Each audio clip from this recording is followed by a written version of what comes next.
My name is Anthonyson. I'm organizer with Families for Freedom in New York City. Families for Freedom is an immigrant defense network fighting against deportation and detention.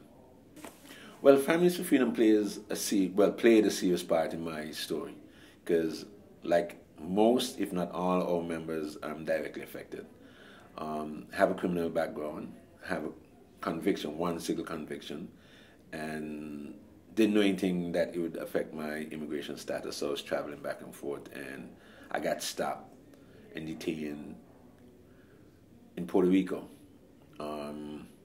Because I've been involved in different kind of organizations, but also it depended on the humanity of an immigration officer who was kind of pissed off at the system that was just stopping people.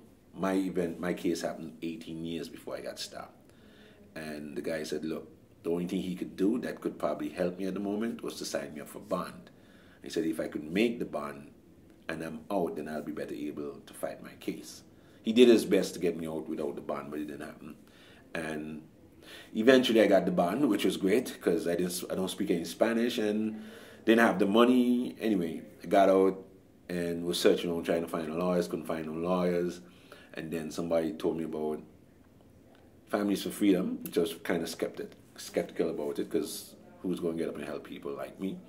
Found out that they were the best thing that ever happened to me for that moment, and just got back into organizing, been back and forth traveling, went back home, came back and just decided. Always been involved with the group.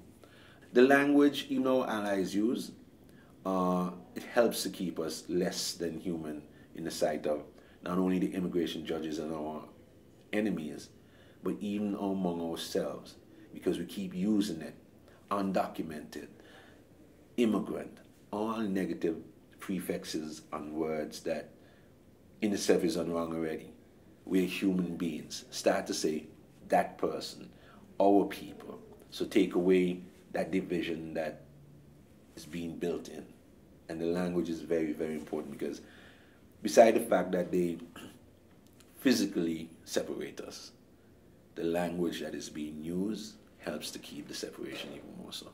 Isn't it strange though? That the main thing that they tell you in science in school and stuff like that is how man progress.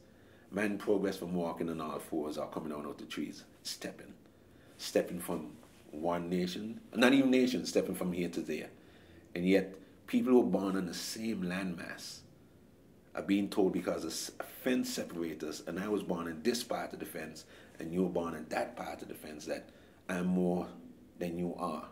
And if you cross this fence, you're not even worth being considered a human being. You're considered a number or a label. To me, I'll always fight that, regardless whether or not it's in immigration and stuff like that, because most people saying human rights, and I think that's a step back. Just give me my equal rights, and then we can start to figure out all the other stuff. To say that I'm an undocumented or I'm an immigrant with a criminal conviction, which means that I must be mandatory, be detained and deported because of my crime. I'm a flight risk and threat to society.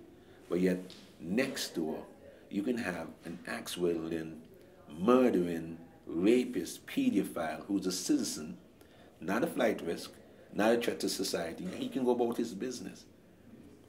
There's mad disconnect right there, And for me alone, I'll just keep fighting that. And I think, like, if we're talking about Ben, we need to bridge that between, throw away the names, the labels, and start to look at each other as brothers, as we keep saying, but live it, do the right thing. If you want to change, Gandhi, you be the change.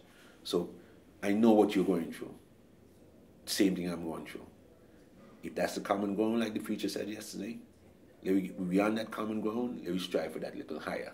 And the higher part is accepting that I'm as much as a human as you are.